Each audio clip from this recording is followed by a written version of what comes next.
안녕하세요. 토요미스터리 디바 제시카입니다. 2007년 2월 4일 일요일, 그날은 슈퍼볼 경기가 있던 날입니다. 축제 같은 분위기 속에서 이곳저곳엔 슈퍼볼을 관람하려는 인파로 가득 찼죠. 미국 텍사스주 에블린에 위치한 한 식당도 마찬가지였습니다. 그리고 여기서 웨이트리스로 일하던 33살 체러티 또한 아주 바쁘게 일하고 있었죠. 어느덧 자정을 넘긴 밤 12시 반. 갑자기 경찰들이 가게로 들어오더니 체리티를 찾아옵니다. 불길했죠. 기니 전해야 할 이야기가 있다는데요. 4살 된 딸이 있으시죠? 아이가 사망했습니다. 믿기 힘든 이야기였습니다. 집에 있던 어린 딸 엘라가 사망했다? 왜? 갑자기? 그런데 악몽은 이게 끝이 아닙니다.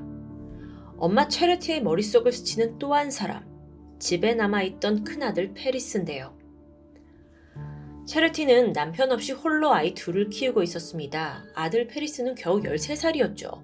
체리티가 다급한 목소리로 아들은 안전한지 물었습니다. 그러자 경찰이 잠시 망설이더니 말합니다. 페리스가 아이를 죽였습니다.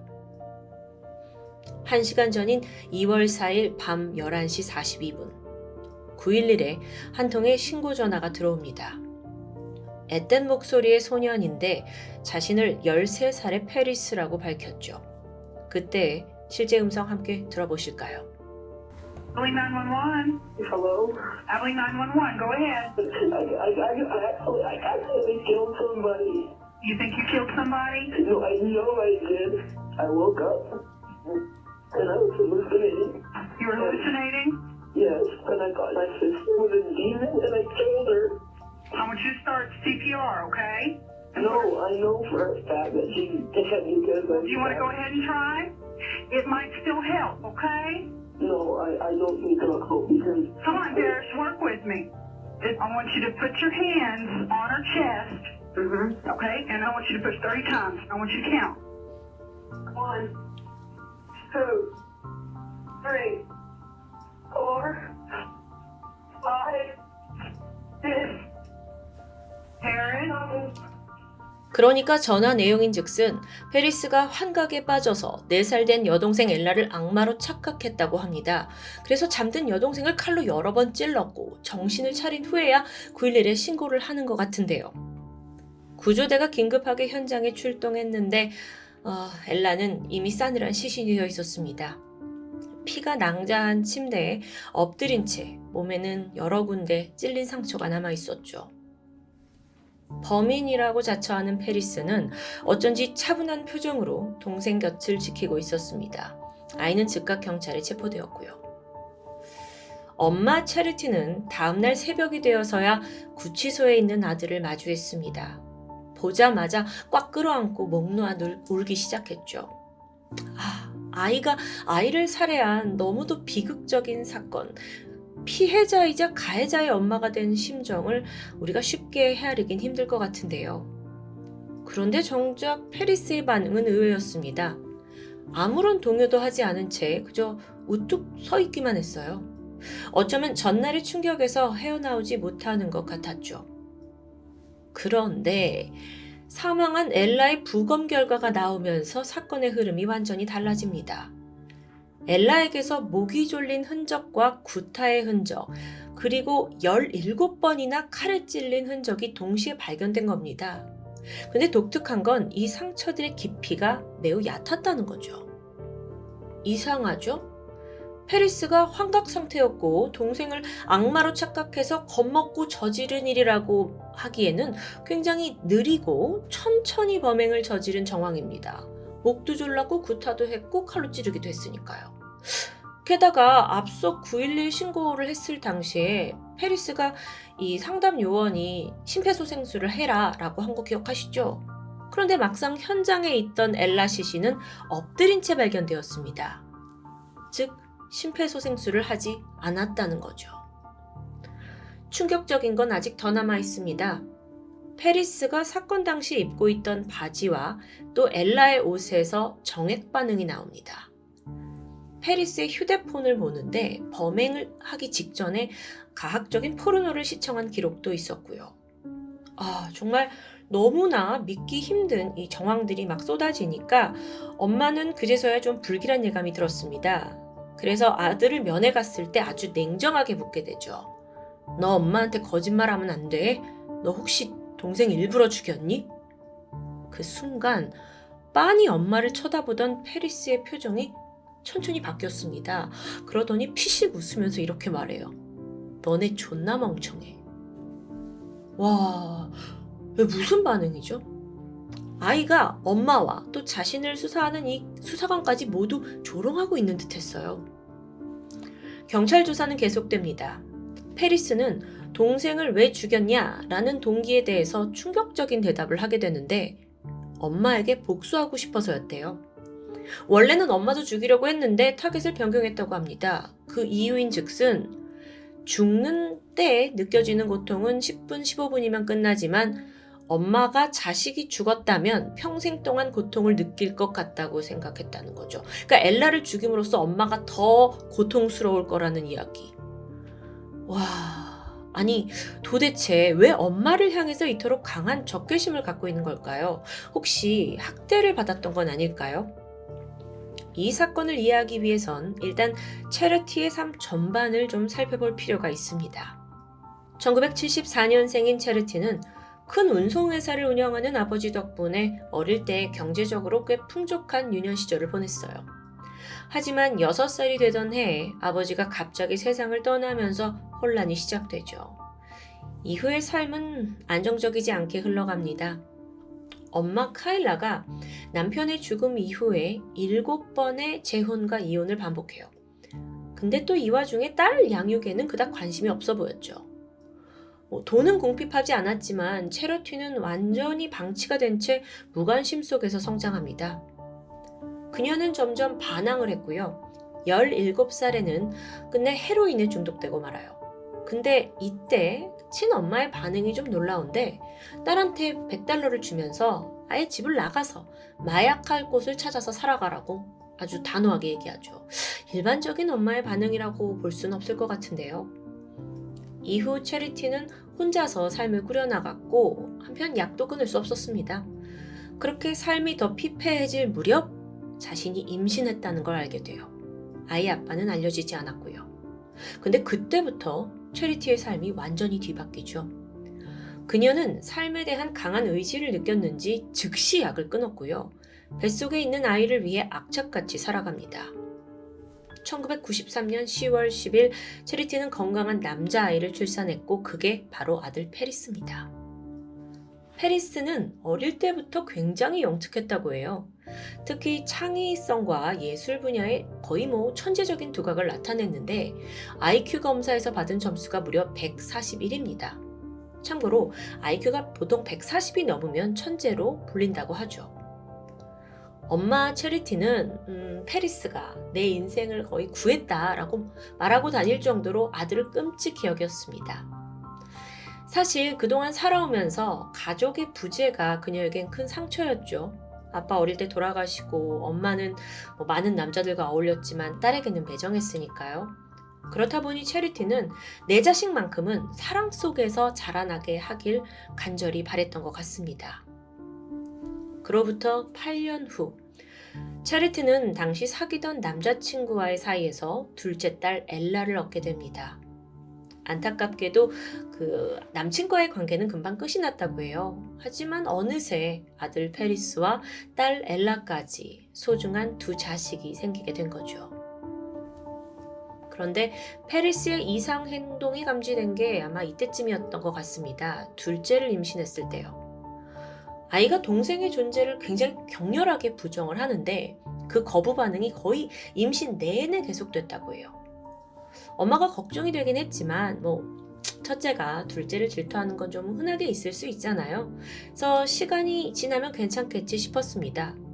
그리고 실제로 막상 엘라가 태어나니까 페리스는 언제 그랬냐는 듯 꽤 의젓한 오빠가 되어줍니다. 남매 간의 그 흔한 다툼도 없었고요. 남매는 정말 다정하고 완벽해 보이는 관계 속에서 성장하게 돼요. 그런데 페리스가 11살쯤 됐을 때 엄마 체리티가 하고 있던 이제 작은 비즈니스가 실패하면서 굉장한 스트레스에 시달렸고 또다시 약물에 손을 댑니다. 이번엔 코카인이었어요. 그리고 그 영향은 11살이었던 어린 아들에게도 고스란히 돌아가요. 체리티가 이때 한 6개월간 코카인에 중독이 되어 있었는데 이때 모자 사이에 어떤 일이 있었는지는 정확히 밝혀지지 않았지만 체리티의 증언에 따르면 이제 약물을 통제하지 못하는 엄마에게 아들이 굉장히 분노하고 화를 냈다고 합니다. 그러던 2006년의 어느 날 살인사건이 벌어지기 1년 전에 이들 사이에 한 가지 사건이 벌어집니다. 남매가 장난감을 가지고 놀고 있었는데 오빠가 동생의 장난감을 망가뜨리게 된 거예요. 그러니까 엘라가 막 울기 시작했죠. 그러니까 엄마는 훈육 차원에서 아들 페리스를 혼내게 돼요. 근데 순간 아이가 주방으로 뛰어가더니 잠시 후 손에 부엌칼을 들고 나타납니다. 막 칼을 휘두르면서 엄마를 공격하는 거예요. 이 아들을 간신히 달래고서야 상황이 진정됩니다. 하지만 난데없는 일에 엄마는 꽤 큰 충격을 받았고요. 결국 고민 끝에 페리스를 정신병원에 입원시키게 돼요. 이때 병원에서는 정신감정이 진행되었죠. 근데 그 결과는 좀 뒤늦게 세상에 공개됩니다. 페리스는 이미 상당한 살인과 자살 충동에 휩싸여 있다는 내용이었어요. 엄마 체리티가 그 당시 이걸 알고 있었는지 아니면 모르고 있었는지 의도적으로 무시했는지 여기에 대해서는 밝혀지지 않았습니다. 어쨌든 얼마 후에 페리스는 정신병원에서 퇴원을 했고요. 또다시 아무 일 없는 듯 일상을 살아갔어요. 그러다 문제의 2007년 2월 4일 저녁 엄마는 식당에 출근을 했고 집에는 13살 페리스와 4살 엘라 그리고 그들의 보모가 함께 있었죠. 보모가 저녁 식사를 챙겨줬고요. 다음에 엘라를 먼저 방에 데려가서 잠을 잘 수 있게 도왔습니다. 이때 페리스는 방에서 숙제를 하고 있었어요. 저녁 10시쯤이 되니까 엘라가 잠에 들었죠. 페리스가 보모한테 다 자니까 일찍 가셔도 되지 않겠냐? 라고 좀 재촉하는 듯 했습니다. 그래서 결국 보모가 이때 아이들만 남겨놓고 집을 나서게 돼요. 비극이 시작된 겁니다. 페리스는 부엌칼을 들고 동생 방으로 들어갔고요. 엘라를 폭행하고 목을 조른 뒤 흉기로 찌르게 되죠. 부검 보고서에 따르면 엘라의 가슴과 손목, 팔뚝에 집중적으로 공격을 당한 흔적이 보였습니다. 그런데 이런 잔인한 짓을 저지르고 나서 페리스의 행동이 더 기이했어요. 다시 자기 방으로 아무 일 없었다는 듯 들어가더니 친구한테 전화를 해서 6분 동안 아무렇지 않게 대화를 나누는 겁니다. 그런 후에야 911에 전화를 걸어서 제가 동생을 죽인 것 같아요. 동생이 악마의 씨인 줄 알았어요. 이런 식으로 자수를 했던 겁니다. 통화에서 막 울먹였었잖아요. 모든 게 연기였던 거예요. 환각에 빠진 것도 아니고 동생을 악마로 착각한 적도 없고 심폐소생술도 당연히 하지 않았죠. 소리만 냈던 겁니다. 뒤늦게 이 모든 정황이 드러나고서야 페리스는 엄마와 구조대원들, 경찰들을 다 비웃으면서 네? 제가 살인 저지른 거예요 라고 범죄를 자백하게 되죠. 와, 참 끔찍한 사건입니다. 페리스는 살인을 저지른 동기에 대해서 엄마를 향한 복수라고 했는데요. 근데 또 이게 정확히 그래서 뭐에 화가 났냐, 뭘 복수하고 싶었냐를 알아내야 할 텐데 미스테리하게도 경찰조차 끝내 이 부분은 답을 찾지 못했습니다. 그나마 짐작하기를 엄마가 코카인에 중독되었을 때 좀 아들이 힘들어했잖아요. 그거가 동기가 됐다. 근데 또 그렇다고 하기에는 그걸로 동생을 죽였다라고 하기에는 좀 뭔가 어딘가 부족한 듯 하죠. 사실 페리스는 경찰 조사에서 단 한 번도 엄마가 그때 약에 취해서 화가 났다라는 진술을 한 적은 없다고 해요.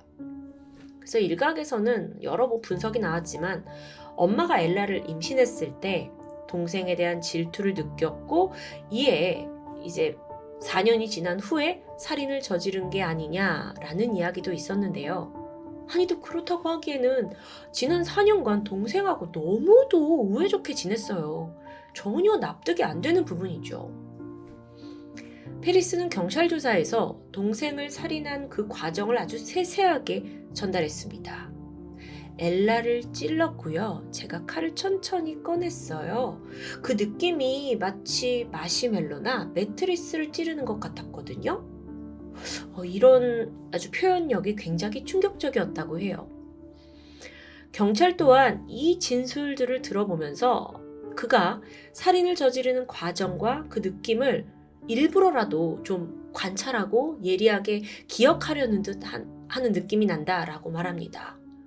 어쩌면 원래부터 가지고 있던 그 사이코의 살인 본능을 복수라는 핑계로 포장한 게 아닌가 의심이 들기도 하죠. 페리스와 엘라 옷에서 왜 정액 반응 나온 거 있잖아요. 거기에 대해서도 좀 의견이 분분하긴 한데요. 처음에 페리스가 동생을 이제 겁탈했다라고 진술을 하긴 했지만 나중에는 나 사실 그거 엄마 열받게 하려고 거짓말한 거다라고 말해버립니다. 실제로 엘라의 부검 결과 성폭행의 흔적은 없었고요. 여기에 대해서 페리스가 진술을 좀 오락가락해요. 그래서 사실 여부는 파악이 되지 않았고요. 어쨌든 동생을 살해한 페리스 베넷은 명백한 사이코패스로 판정됩니다.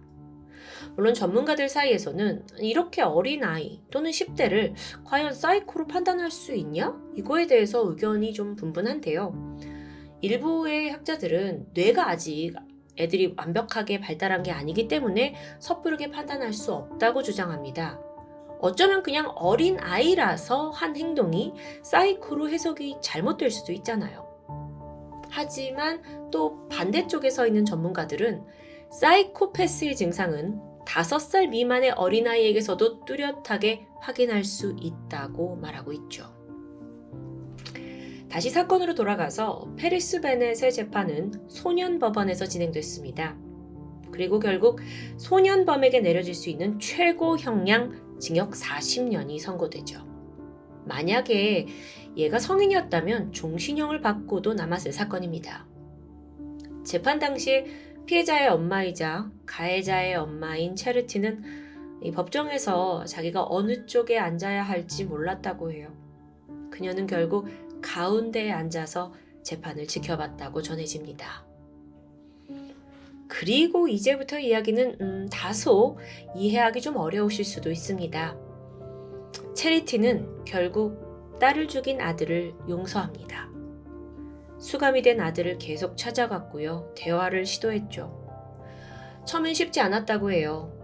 좀 폭력적인 성향을 보이는 아들이 엄마를 벽에 밀치고 막 목을 조르는 등 아주 위급한 상황도 벌어졌죠. 페리스가 뭐라고 했냐면 나 석방되면 엄마 찾아가서 죽일 거다 라는 정말 거친 협박을 거리지 않았는데요. 참고로 페리스의 석방 날짜는 2047년 2월 5일로 예정이 되어 있다고 합니다. 하지만 당장 2027년부터는 가석방이 가능하다고 하는데 그렇다 보니 이제 어떤 사람들은 당신 지금 아들 찾아갈 게 아니라 이름 바꾸고 이사 가야 한다. 당신 사이코 아들이 언제 찾아서 죽일지 모른다. 라고 하지만 여전히 체리티는 꿋꿋하게 아들과 연락을 이어가고 있습니다. 살인사건이 벌어지고 6년이 지난 2013년 체리티는 피닉스라는 이름의 남자아이 셋째를 출산합니다. 그리고 놀랍게도 나중에 이 아이가 자라면 큰형의 존재에 대해 알려줄 생각이라고 하죠. 글쎄요. 물론 그녀의 결정이겠지만 과연 막내 피닉스가 형에 대해 어떻게 생각할지는 두고 봐야 할 문제인 것 같습니다. 최근 체리티는 자서전을 냈는데 그 자서전을 통해 이런 말을 남겼습니다. 내 아들은 사이코패스입니다. 나는 그를 도울 수 없습니다. 중요한 건 이 시점에서 나는 아들을 포기할 수도 없다는 겁니다. 그녀는 끝까지 엄마의 길을 선택했습니다. 여러분은 이 사건을 어떻게 생각하시나요? 지금까지 토요미스테리 디바제시카입니다.